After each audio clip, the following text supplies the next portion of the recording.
राष्ट्रीय लोकतांत्रिक पार्टी के संयोजक हनुमान बेनीवाल ने प्रेस कॉन्फ्रेंस की। प्रेस कॉन्फ्रेंस में हनुमान बेनीवाल ने कांग्रेस भाजपा पर जमकर निशाना साधा। राष्ट्रीय लोकतांत्रिक पार्टी के संयोजक हनुमान बेनीवाल ने कहा कि राजस्थान अपराध का सबसे बड़ा अड्डा बन गया। पेपर लीक माफिया, बजरी माफिया, गैंग माफिया आदि सक्रिय हैं।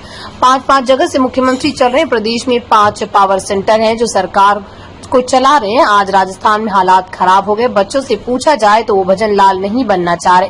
प्रधानमंत्री के पदाधिकारी मुख्यमंत्री कहीं खरबूजे खा रहे हैं तो कहीं मजाक करते हुए नजर आ रहे हैं। प्रदेश में एक ही जंग चली आ रही है, 5 साल हम और 5 साल तुम। राजस्थान की दोनों प्रमुख पार्टियां एक दूसरे के आरोपों पर पर्दा डाल रहे हैं। एसआई भर्ती बड़ा घोटाला है और राज्यवर्धन राठौड़ ने संसद में एक साथ मामला उठाया था। एसआई भर्ती का बड़ा घोटाला है और राज्यवर्धन राठौड़ ने संसद में एक साथ मामला उठाया था। उसके बाद बीजेपी सरकार में मामला ठंडे बस्ते में चला गया। सीएम पर्ची से चलेंगे तो प्रदेश का क्या होगा? इससे बड़े राजस्थान का कोई घोर अपमान नहीं हो सकता। पर्ची से सीएम बनाए जा रहे हैं। आरएलपी सांसद हनुमान बेनीवाल के एसआई भर्ती रद्द करने की मांग की है। एसआई भर्ती को लेकर परसों राष्ट्रीय लोकतांत्रिक पार्टी शहीद स्मारक पर आंदोलन करेगी। भर्ती रद्द करने के आंदोलन के लिए संघर्ष समिति बनाएगी। सांसद हनुमान बेनीवाल ने प्रेस कॉन्फ्रेंस में ये जानकारी दी। पिछले समय जब भारतीय जनता पार्टी सड़कों पे कांग्रेस की भर्तियों के खिलाफ आंदोलन कर रही थी और भजनलाल जी से लेके, भजनलाल जी तो उस समय बड़े नेता नहीं थे, लेकिन भजनलाल जी से लेके जितने भी बड़े नेता थे भारतीय जनता पार्टी के, जो मुख्यमंत्री के दावेदार थे, वो कभी शिवलानी फाटक में प्रदर्शन कर रहे थे। घोषणा पत्र में उन्होंने बात रखी कि हमारी सरकार जैसे ही बनेगी हम आरपीएससी का पुनर्गठन करेंगे। हम आरपीएससी के अंदर जो पेपर लीक की घटनाएं हुई, कहीं रीट के अंदर जब यह संघर्ष हुआ, उस समय कांग्रेस सरकार में रीट भर्ती हुई, तो उस संघर्ष में ये जो बैठे हमारे पास ये संघर्ष समिति है, ये भी शामिल थे। हमने भी इस बात को बार-बार उठाया, लोकसभा में उठाया था और रीट 2 को तो रद्द किया, लेकिन रीट 1 जो फाइल थी उसको रद्द नहीं किया। तो कितना बड़ा आप धोखा देखिए राजस्थान की जनता के साथ। गहलोत सरकार ने एक पेपर को तो रद्द करे और दूसरे को नहीं करे। तो रीट लेवल फर्स्ट को रद्द करने की बात भी हम लोगों ने उठाई। बीजेपी ने बात उठाई थी कि अगर हमारी सरकार बनी तो रीट लेवल फर्स्ट को भी रद्द करवाएंगे, एसआई भर्ती को रद्द कराएंगे और एसआई भर्ती के साथ साथ पीटीआई 2022 की जो भर्ती है उसमें करीब 90% डिग्रियां बाहर के विश्वविद्यालयों को बीपीएड की, आपकी दूसरी डिग्रियां लाते और बच्चे यहाँ पीटीआई बन गए और बड़े गिरोह राजस्थान के अंदर। कोई सोच नहीं सकता कि राजस्थान की ये दुर्दशा हो सकती है।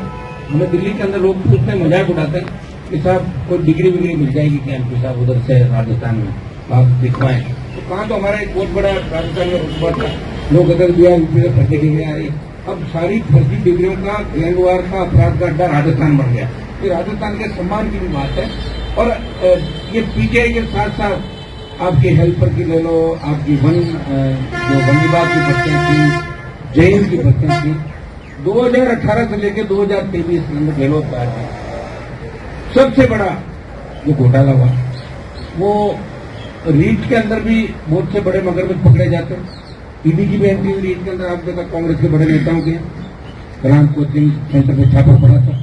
लेकिन होता क्या, जब ईडी रवाना होती है उससे पहले ही समाचार पहुंच जाता है लोगों पर, ईडी कल आने वाली। तुम्हारे तो कागज पांडे इधर उधर खेला था। हमने बजरी माफिया के खिलाफ बड़ी लड़ाई लड़ी थी और बजरी माफिया कहीं कह रहा था कि मुझे पहले ही पता लग गया कि ईडी आने वाली, इसलिए मैंने सामान इधर उधर कर दिया। ये सही बात है।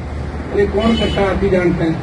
ये देश के कोई चुनाव गुजर रहा है, जातीय नेटवर्क, दूसरी तरह की व्यवस्था है, तो इन व्यवस्थाओं को बदलने के लिए बहुत लंबा समय लगेगा। और अकेले लड़के या राजस्थान में बदलाव इसलिए नहीं कर सकता कि राजस्थान में 2 ही पार्टियां लगातार रही है, कांग्रेस बीजेपी। आज आप देखिए 1.25 साल के अंदर कांग्रेस पार्टी तमाम मुद्दे भूल के अपना टाइम पास करे। पंचायत राज के चुनाव में लग गई कांग्रेस। भूल गई कांग्रेस कि हमारी और भी कोई ड्यूटी है। भजनलाल सरकार के अंदर जिस तरह असफलताएं 1.25 साल के अंदर चली, जिस तरह भजनलाल सरकार को कौन चला रहा है, कितनी जगह से जगह पावर सेंटर बना, दिल्ली में 2 पावर सेंटर है, यहाँ अलग से पावर सेंटर, 3 जगह अफसरों का अलग हो गया, संघ कार्यालय अलग हो गया, उसका अलग हो गया। 5-5 जगह से मुख्यमंत्री अगर चल रहे हैं, उसको पता ही नहीं मुख्यमंत्री को कि मेरा आज का दिन क्या कार्यक्रम रहेगा और कल क्या रहेगा। कहीं खरबूजे काट के खिला रहे, कहीं इनसे कोई माहौल बनेगा राजस्थान के अंदर। सब जानते हैं भजनलाल जी के अंदर कितना बचपना है। राजस्थान के बच्चों को अगर जाके पूछना भजन लाल जी नाचने लग जाते हैं, बच्चे ये कहते हैं हमें भजन लाल मत कहो और कुछ भी कहो। ये मजाक एक राजस्थान के अंदर बन चुका है। आप अगर नहीं मानो तो मेरे बड़े के इस बात को मजाक कहते हनुमान जी ने मजाक कर लो। आप पूछ लो रोड चलते बच्चे को कि आप भजन लाल बनोगे, बोले मैं भजन लाल नहीं बनूंगा और कुछ बनूंगा। ये हालात राजस्थान की मैं नहीं कह रहा हूँ, ये पूरा राजस्थान और देश चीख चीख के कह रहा है, क्योंकि उनकी कथनी और करने के अंदर कुछ भी नहीं। ये पूर्व मुख्यमंत्री ने क्या बयान दिया, उनका वसुंधरा जी का बयान था कि पानी को लेकर हम सब सो रहे हैं जनता तरफ। आनंद खान के अंदर इन्होंने मंत्री के और कुछ अधिकारियों की कार्रवाई की, मंत्री को डांट दिया।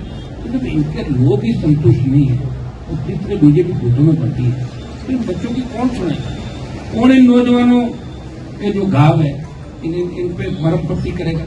आज दुर्भाग्य से मुझे लगा राजस्थान के अंदर सिर्फ एक ही जंग चल रही है कि 5 साल हम और 5 साल हम, इनके पापों में पर्दा डाले हम और इनके पापों में पर्दा डाला, यही स्थिति है। और ये समय समय पे आप लोग ये भी कह रहे हैं, मुझे आप ये भी कह रहे हैं थर्ड फ्रंट बना तो नहीं, तो उसका मेरे पास इलाज ये मैं लड़ सकता हूँ। राजस्थान की जनता, जवान, किसान कब जागरूक होगा उसमें समय लगेगा, क्योंकि यहाँ थर्ड फ्रंट का रहा नहीं राजस्थान में। दूसरे हम स्टेट देखते हैं तो करीब स्टेट के अंदर गुजरात राजस्थान को छोड़ दें तो हर स्टेट में तीसरी चौथी पार्टियां राज कर चुकी है, राज करी है, सत्ता का बैलेंस रहता है वहां पे, किसी पार्टी की दादागिरी नहीं करती। मैं दुर्भाग्य से होता करोगे क्या बताओ मुझे। हाई कोर्ट, सुप्रीम कोर्ट, जिस तरह सुप्रीम कोर्ट और उपराष्ट्रपति के बीच जंग चल रही है, तो सुप्रीम कोर्ट हाई कोर्ट इस बात को क्यों नहीं कर रहा। SIT फिर की कोर्ट को मना कौन कर रहा है, मंगा के करते रहते। सोचते संज्ञान कोर्ट को तो सारे पावर है, लेकिन कोर्ट ऐसे काम नहीं करेगा। दूसरे मामलों में उसको बुलाया, तलब किया, 24 घंटे बिठाया, 12 घंटे खबर बनाई, खबरें बनने से काम नहीं चलेगा। हो क्या रहा, SI भर्ती का जो घोटाला बहुत बड़ा है, और अगर लेवल फर्स्ट उस समय रद्द हो जाता और उस मामले की भी अगर CBI जांच करते, जिस तरह के मंत्री हमारे राज्यवर्धन जी, उनको लोकसभा में हमने दोनों के साथ उठाया मामला, उनका भी था मेरा भी था कि रीट रद्द करो, इसमें कांग्रेस के नेताओं का, कांग्रेस के स्पीकर का, चंदा लेने वालों का सबका नाम है। भूल क्यों गए अपनी बात, ये दिक्कत है, ये लोग अपनी बात भूल जाते हैं और फिर नई बात 9 दिन, ऐसा कहते हैं राजस्थान के अंदर, नई बात 9 दिन, उसके बाद बात पुरानी हो जाती है। तो रीट के अंदर भी अगर ED CBI को जांच देते तो रीट में कांग्रेस के नेताओं के साथ कई ब्यूरोक्रेट अंदर होते, कई मुख्यमंत्री के दावेदार पकड़े जाते रीट के अंदर भर्ती का जो उस समय का सिस्टम था, लेकिन नहीं हुई। बीजेपी आराम से राज कर रही है, ऊपर मोदी हमेशा मजबूत है, और कह दिया होगा तो भजन लाल हो, भजन लाल की जगह तो वही और बना देते हैं, वही चलता है। पर्ची से CM बनने लगे, इससे आप अंदाज लगा सकते हो, इससे बड़ा राजस्थान का घोर अपमान नहीं हो सकता कि आपके मुख्यमंत्री की पर्ची से बना राजस्थान का। और कांग्रेस पार्टी सिवाय अखबार में छपने के अलावा